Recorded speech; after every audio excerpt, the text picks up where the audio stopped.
Okay, this is a reaction video. This is probably going to be one of the last ones I do before I head off to London. I leave tomorrow. I get there Thursday morning. So I have Thursday, Friday, Saturday, and Sunday before I leave on Monday.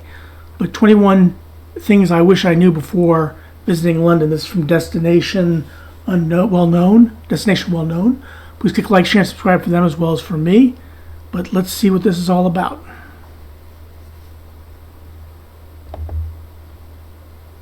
I used to run my own travel agency where I customized trips to London. I've now shut the agency down to focus on this very YouTube channel, so here are some things and travel tips that you need to know before coming to London. Tipping, I knew that in the United States tipping is a big deal, because that's how the waitresses make their money. And in fact, I was just at a Roosters and I had to make a tip, but tipping isn't really a thing, so that's good to know, but I knew that.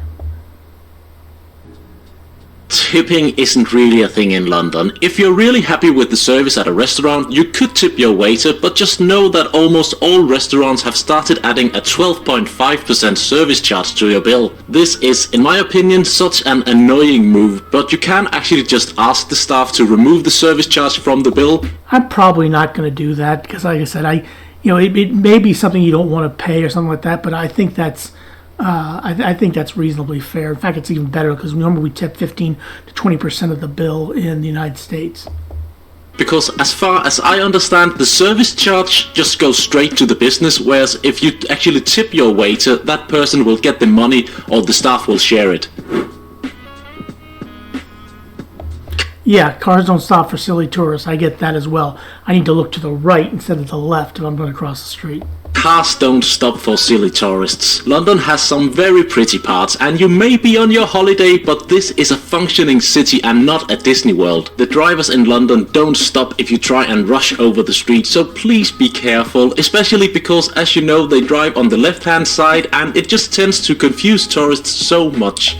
Yeah, because you drive on the wrong side of the road. You should ride on the right side of the road like the rest of the world, but you don't. So that's... Or most of the world. I don't know. I don't know how many. I think in Australia they also drive on the left side. Well, it is what it is.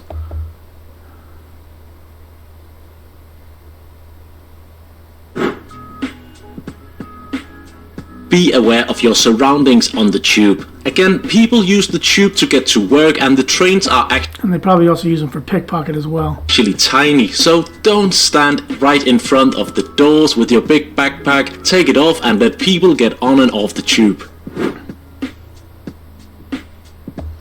Yes, that is one thing I'm definitely doing, is taking wary of airport transportation. Take a moment to figure out airport transportation. Heathrow and London City Airport are easy enough, but Stansted, Gatwick and London Luton Airport aren't actually located in London, so it's a good idea to spend a few minutes figuring out how to get from the airport to your hotel so you don't walk out of the plane. Yeah, that's what I'm trying to figure out, if I should take the tube. I'm staying at Park Place, Riverfront, River Bend, whatever they call it there. I don't know if I should take a cab or if I should take the tube. I'm not sure which is the right way to do it. And don't have a clue.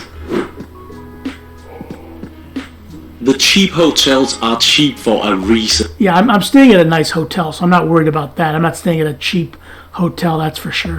Hotels in London are expensive. There's just no way around it. So if you see a Hilton or another nice 4-star hotel at a very cheap rate, there's something fishy going on here. And usually it's because they are located in Croydon or Tottenham. And no disrespect to Croydon or Tottenham, but trust me, you're gonna hate spending a lot of your time in London by commuting into town. Don't stay in Croydon. Just check out my other video on where to stay in London. Yeah, stand on the left, walk on the right. Yeah, I get that. Stand on the left, walk on the right. Look, people in London are busy, so whenever you get on an escalator, especially in train stations, stand on the right, walk on the left. And just a heads up, sometimes the escalators from the underground and up to the ground level are long, so maybe start by standing on the right and then have a look up and see if you want to commit to walking up. Yeah, and just, yeah, I understand that. On the escalator. To just take your card, I guess, because they don't take cash in London. Just take your card. There's no point in taking out cash. I haven't used cash in London since 2019 or something like that. I just use my phone to pay for everything, even the tube and the bus. Yeah, how to behave in a pub. I think that should be straightforward. Is don't cause a ruckus, don't throw fists. If you walk in, if I'm in an Arsenal shirt, don't walk into a Tottenham pub. I get that. First of all, the Brits are big on standing in line, and it's incredibly rude to skip the line, but you don't. Oh, that's what he's talking about. I was talking about. Yeah, okay. Stand in line, wait your turn. That makes sense. Don't line up in a queue in the pub. You just stand along the bar and have a sense of the room. So if the barman turns to you, but there were already people waiting to be served around you, you'll politely tell the barman that it was their turn first. Also, in most pubs, you need to walk up to the bar and order your food, and then you'll pay, and they'll take your table number or see where you're seated in the pub, and then they'll bring your food. Yeah, I know that in the pub. If I go get some fish and chips at a pub, I go and I pay for it at the bar, and then I give the number that I'm sitting at, or and then they'll bring it to me. That's how that works. I get that.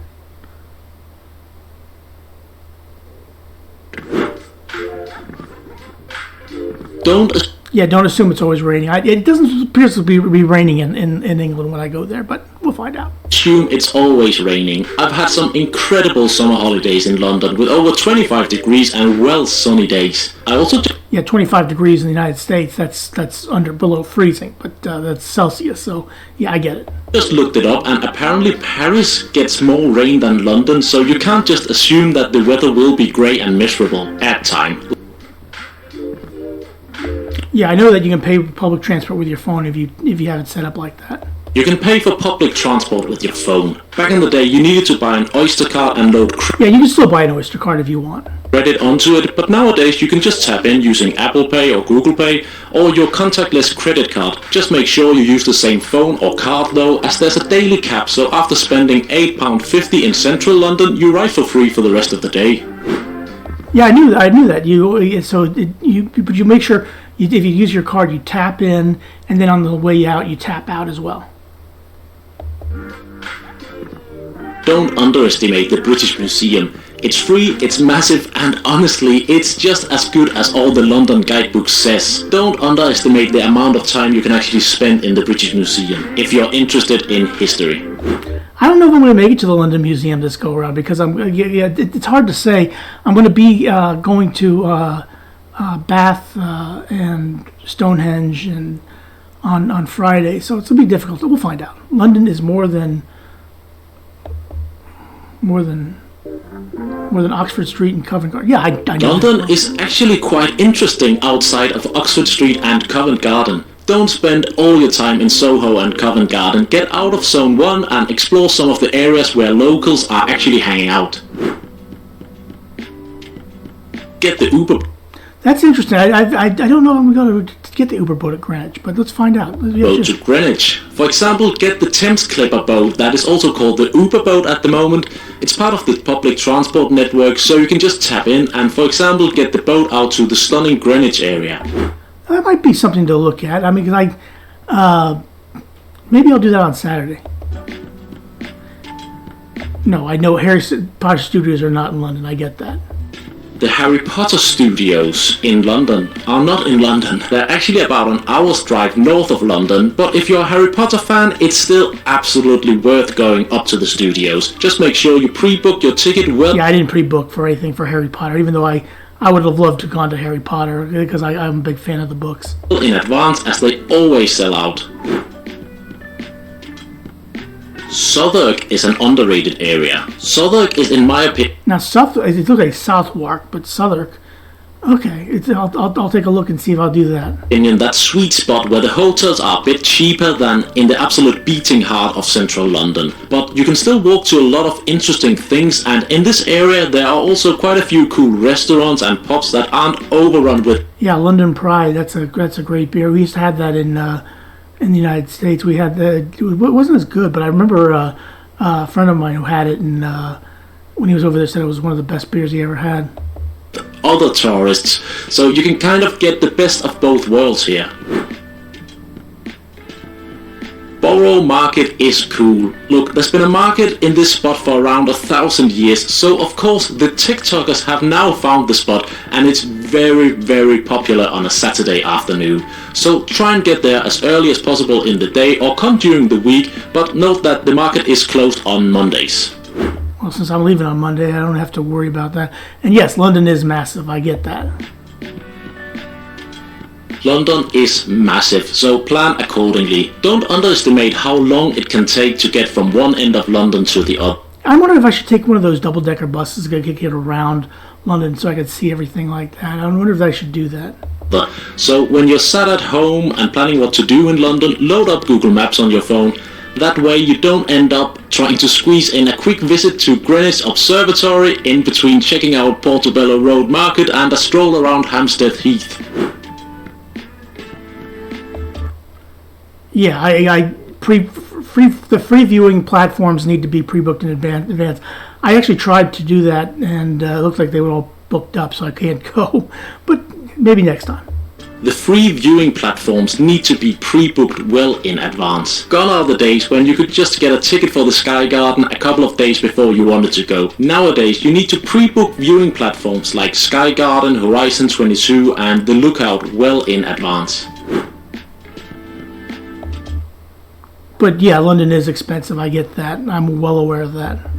Yes, London is expensive, but do as the locals. If you want to save a bit of cash in London, you could get lunch as the local office workers do. So head to the nearest Sainsbury's or Tesco and get a meal deal. Usually you get a drink, a sandwich and a little bag of crisps for around £5, which is less than you'll be paying for a pint in a pub. Yes. Don't take a day trip to Edinburgh. Well, I wasn't planning on going up to Scotland, but that's that. Thank you very much for that.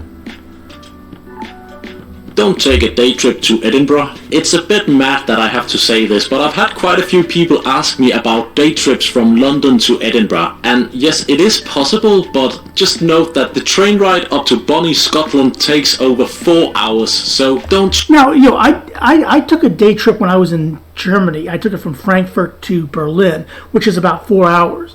And the train went by quickly. It almost felt like 2 hours. We took a day trip to Berlin, and it was fantastic. Try and squeeze in a quick visit to Edinburgh, but if you're in London for a week or so and want to experience more of England, then I'd highly recommend checking out places like Brighton, Oxford, Cambridge or Bath. Mind your phone. Yeah, I'm going to be in Bath on Friday. Sadly, there's a massive phone snatching problem in London. Yeah, I'm going to watch that. That's what I'm concerned about is my phone. I'm going to do my best to keep my phone on me at all times. Yes, it's basically little on e-bikes who will snatch your phone and be gone in a second. It happens to locals as well as tourists, so be very careful when you pull out your phone near any road. Subscribe for more travel content and give the video a like if you enjoyed it. Yeah, this is Destination Well Known. Please click like, share, and subscribe for him as well as for me. This is interesting. Like I said, I'm going to be in London on Thursday. This is Tuesday, March the 11th, and on the 13th I'm going to be in London. So I'll hopefully post some videos of that on here on the channel as well. But please click like, share, and subscribe for me, and have a good rest of your day. Thanks for watching.